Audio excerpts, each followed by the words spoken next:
अस्सलाम वालेकुम दोस्तों, क्या हाल चाल है? ठीक ठाक हैं। उम्मीद करता हूँ सब खैरियत से होंगे। प्यारे दोस्तों, आज की वीडियो सैयद अजीजुद्दीन जुनैदी अलमारूफ पीर मक्की रहमतुल्लाह अलैह के बारे में है। तो शुरू करते हैं।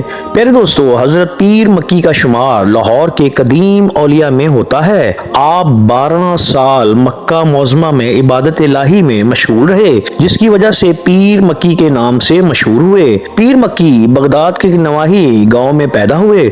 आपका असल नाम सैयद अजीजुद्दीन और वालिद का नाम सैयद अब्दुल्ला था, जो निहायत जाहिद और आबिद और अल्लाह के एक नेक बंदे थे और बगदाद के एक नवाही गांव के रहने वाले थे। हजरत पीर मक्की रहमतुल्लाह अलैह के वालिद निहायत ईमानदार ताजिर थे। माली हालात भी कुछ बेहतर ना थे।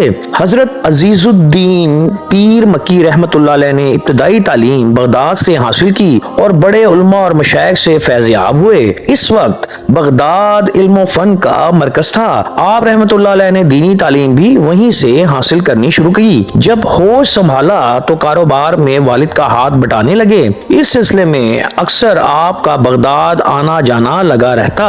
एक रोज हजरत पीर मक्की रहमतुल्लाह अलैह की मुलाकात एक बुजुर्ग से हुई। उन्होंने कहा कि बेटा, अगर तुझे खुदा मिल गया तो तू समझ दुनिया की हर शय मिल सकती है, लेकिन अगर इंसान हसूल दुनिया की खातिर अपनी जिंदगी जाया कर दे तो फिर रज़ाए इलाही का असूल मुमकिन नहीं। बेहतर यही है कि खुदा को तलाश कर। चुनाचे अल्लाह के इस बुजुर्ग की नसीहत काम कर गई, जिसने आपकी जिंदगी की सोच का धारा बदल दिया। उसी रोज से आप रहमतुल्लाह अलैह आखिरत के तालिब हुए और हुब्बे इलाही की राह पर गामजन हो गए। आप इन बुजुर्ग के मुरीद भी बन गए।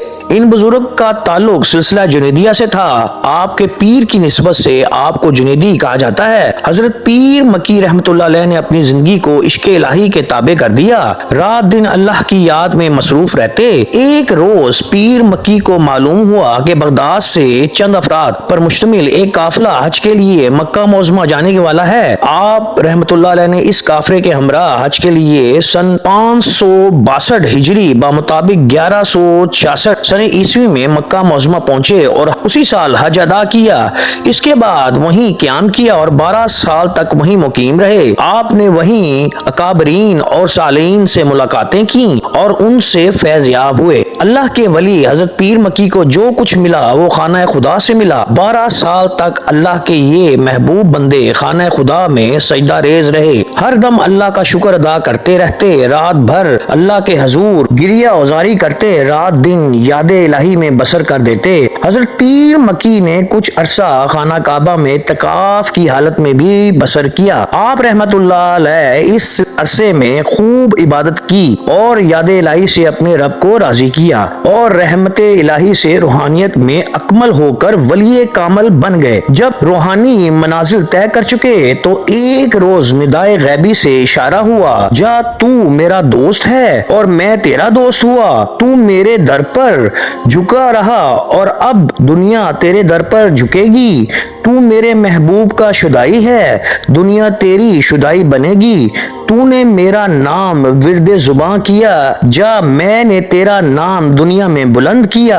आखिर ये अल्लाह का वली फजले बारी ताला से अकमल हुआ। चुनाचे पीर मक्की रहमतुल्लाह अलैह इशारा पाते ही मक्का मौज़मा से रवाना होकर मदीना मुनव्वरा आए और कुछ अरसा वहाँ क़याम किया। रसूलुल्लाह सल्लल्लाहु अलैहि वसल्लम की मोहब्बत से फैज़याब हुए और एक रोज आप रहमतुल्लाह अलैह को गैबी इशारा हुआ कि हिंदुस्तान जाकर तबलीग करो। रोज़ा रसूल सल्लल्लाहु अलैहि वसल्लम पर हाजिरी देने के बाद आप रहमतुल्लाह अलैह सियाहत करते हुए 575 हिजरी बामुताबिक 1179 सने ईस्वी में लाहौर पहुंचे। यहाँ का हाकिम खुसरो मलिक ताजुद्दौला था और सुल्तान शहाबुद्दीन गौरी ने लाहौर का मुहासरा कर रखा था। खुसरो जहीरुद्दीन दौला इस मुहासरे से परेशान होकर आपकी खिदमत में हाजिर हुआ और सारा अहवाल बयान करके दुआ की दरख्वास्त की। آپ نے دعا کی اور فرمایا جاؤ تمہیں اللہ تعالیٰ نے مزید 6 سال اپنی ایمان میں لے لیا اور کوئی حملہ آور تمہیں تنگ نہیں کرے گا. 6 سال بعد سلطنت غوری خاندان کے سپرد کر دی جائے گی. چنانچہ شہاب الدین غوری اپنا مقصد حاصل کیے بغیر واپس لوٹ گیا اور پھر 6 سال بعد ایسا ہی ہوا. شہاب الدین غوری سیالکوٹ کو فتح کرنے کے بعد لاہور پر دوبارہ حملہ آور ہوا. سیالکوٹ کا قلعہ تعمیر کیا اور اسے اپنی چھونی بنا کر لاہور کا محاصرہ کر لیا اور اسے فتح کر لیا. لاہور میں حضرت داتا گنج بخش رحمت اللہ علیہ کا مزار ہر دور میں اولیاء اور صالحین لوگوں کی توجہ کا مرکز بنا رہا. چنانچہ جو بزرگان دین حضرت داتا گنج بخش کے بعد لاہور میں تشریف لائے انہوں نے آپ کے مزار پر ضرور حاضری دی. جب حضرت پیر مکی رحمت اللہ علیہ لاہور میں تشریف لائے تو آپ کچھ عرصہ حضرت داتا گنج بخش کے مزار پر قیام پذیر رہے اور ذکر و فکر میں مشغول رہے اور آپ کے فیض و برکات سے فیضیاب ہوتے رہے. یہ علاقہ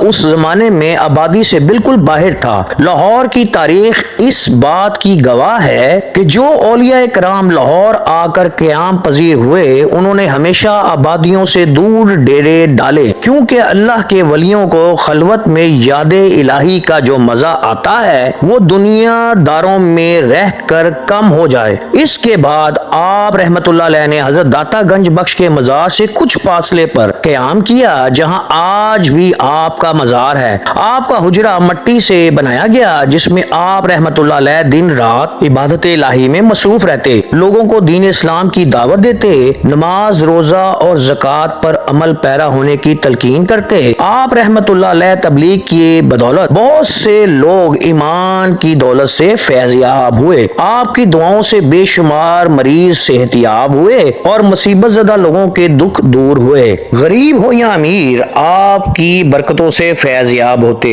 اپنی تمام تر مصروفیات سے وقت نکال کر گاہے بگاہے آپ رحمت اللہ علیہ حضرت داتا گنج بخش کے مزار پر حاضری دیتے اور تبلیغ کی غرض سے نواحی علاقوں میں بھی تشریف لے جاتے. آپ اپنے حجرے کے پاس سایہ دار درخت لگائے گرمیوں میں اکثر دن کا بیشتر حصہ ان درختوں کے نیچے گزارتے, رات کا زیادہ تر وقت یاد الہی میں اور دن مخلوق خدا کی خدمت میں گزارتے.